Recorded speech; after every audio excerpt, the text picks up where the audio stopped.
ಶಿಕ್ಷಣ ಇಲಾಖೆ ವಿರುದ್ಧ ಖಾಸಗಿ ಶಾಲಾ ಸಂಘಟನೆಗಳು ಸಿಡಿದೆದ್ದಿವೆ.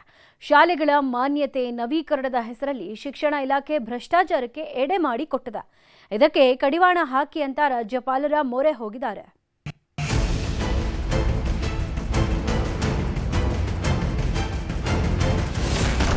ಶಿಕ್ಷಣ ಇಲಾಖೆ ಕ್ರಮಕ್ಕೆ ಖಾಸಗಿ ಶಾಲಾ ಸಂಘಟನೆ ಗರಂ.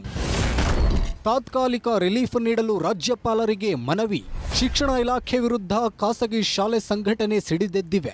ಕಟ್ಟಡ ಸುರಕ್ಷತೆ, ಅಗ್ನಿ ಸುರಕ್ಷತೆ ಹೆಸರಿನಲ್ಲಿ ಖಾಸಗಿ ಅನುದಾನಿತ ಶಾಲೆಗಳ ಮಾನ್ಯತೆ ನವೀಕರಣಕ್ಕೆ ಸಮಸ್ಯೆಯಾಗಿದೆ. ಜೊತೆಗೆ ಶಿಕ್ಷಣ ಇಲಾಖೆ ಭ್ರಷ್ಟಾಚಾರಕ್ಕೆ ಮುಂದಾಗಿದೆ. ಆದರೆ ಅನಧಿಕೃತ ಶಾಲೆ ಸಂಖ್ಯೆ ಪಟ್ಟಿ ಬಿಡುಗಡೆ ಮಾಡದೆ ಕಳ್ಳಾಟವನ್ನ ಮಾಡ್ತಾ ಇದೆ. ಈ ಕುರಿತು ಕರ್ನಾಟಕ ಖಾಸಗಿ ಶಾಲೆಗಳ ಒಕ್ಕೂಟ ರಾಜ್ಯಪಾಲರಿಗೆ ದೂರು ನೀಡಿ ತನಿಖೆ ನಡೆಸಿ ಕಾನೂನು ಕ್ರಮ ಕೈಗೊಳ್ಳುವಂತೆ ಒತ್ತಾಯ ಮಾಡಿದ್ದಾರೆ. ಅಷ್ಟೇ ಅಲ್ಲದೆ ಅನಧಿಕೃತ ಶಾಲೆಯಲ್ಲಿ ಓದುತ್ತಿರುವ ಮಕ್ಕಳಿಗೆ ಸರ್ಟಿಫಿಕೇಟ್ ಕೊಡೋದು ಕಷ್ಟವಾಗ್ತಾ ಇದೆ. ವರ್ಷದ ಮಟ್ಟಿಗೆ ತಾತ್ಕಾಲಿಕ ರಿಲೀಫ್ ಕೊಡಿ ಎಂದು ಕ್ಯಾಂಪ್ಸ್ ಮನವಿ ಮಾಡಿದೆ. ಆರ್ಆರ್ ಪ್ರಕ್ರಿಯೆ ವಿಳಂಬ ಆಗ್ತಾ ಇದೆ. ವಿಶೇಷ ಸದನ ಸಮಿತಿಯ ಪ್ರಕ್ರಿಯೆ ಪ್ರಾರಂಭ ಆಗಿದೆ. ಅದರಲ್ಲಿ ವಿವಿಧ ಇಲಾಖೆಗಳು ಸಮಯಾವಕಾಶ ಕೇಳಿದ್ದಾರೆ.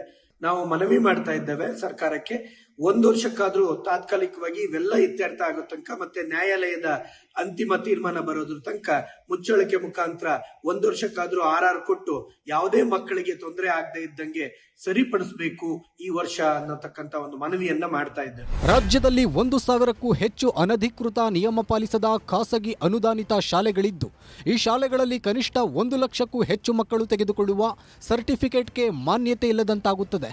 ನಮ್ಮ ಮಕ್ಕಳು ಓದುತ್ತಿರುವ ಶಾಲೆ ಅಧಿಕೃತವೋ ಅನಧಿಕೃತವೋ ಅನ್ನೋ ಬಗ್ಗೆ ಶಾಲಾ ಆರಂಭವಾಗುವ ಮೊದಲೇ ಶಿಕ್ಷಣ ಇಲಾಖೆ ಪ್ರಕಟಿಸಬೇಕು. ಆದರೆ ಶಿಕ್ಷಣ ಇಲಾಖೆ ಮಕ್ಕಳ ಭವಿಷ್ಯದ ಜೊತೆ ಚೆಲ್ಲಾಟವಾಡ್ತಾ ಇದೆ ಎಂದು ಕಿಡಿಕಾರಿದ್ದಾರೆ. ನಾವು ಮೊದಲಿಂದನೂ ಕೂಡ ಈ ಅನಧಿಕೃತ ಶಾಲೆಗಳ ಪಟ್ಟಿಯನ್ನ ಸಾರ್ವಜನಿಕವಾಗಿ ಬಿಡುಗಡೆಗೊಳಿಸಿ ಅಂತ ನಾವು ಒತ್ತಾಯ ಮಾಡ್ತಾನೆ ಬರ್ತಿದ್ದೀವಿ. ಈ ಹಿಂದೆ 2021ರಲ್ಲಿ 1600 ಶಾಲೆಗಳನ್ನ ಪಟ್ಟಿಯನ್ನ ಸಿದ್ಧಪಡಿಸಿ ಕಮಿಷನರು ಸರ್ಕಾರಕ್ಕೆ ಕೊಟ್ಟಿದ್ರು.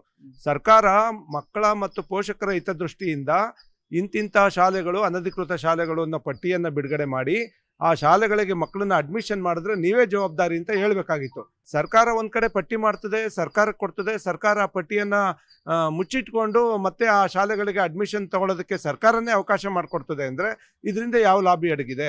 ಶಿಕ್ಷಣ ಇಲಾಖೆ ಮಾಡುತ್ತಿರುವ ನಿರ್ಲಕ್ಷ್ಯಕ್ಕೆ ಬೇಸತ್ತು ಖಾಸಗಿ ಶಾಲಾ ಸಂಘಟನೆಗಳು ಸರ್ಕಾರಕ್ಕೆ ಮನವಿ ಮಾಡ್ತಾ ಇವೆ. ರಾಜ್ಯಪಾಲರಿಗೂ ದೂರು ನೀಡಿವೆ. ಮಕ್ಕಳ ಶಿಕ್ಷಣಕ್ಕೆ ತೊಂದರೆಯಾಗದ ರೀತಿ ನಿರ್ಧಾರ ತೆಗೆದುಕೊಂಡರೆ ಉತ್ತಮ. ಶರಣು ಹಂಪಿ, ನ್ಯೂಸ್ 18.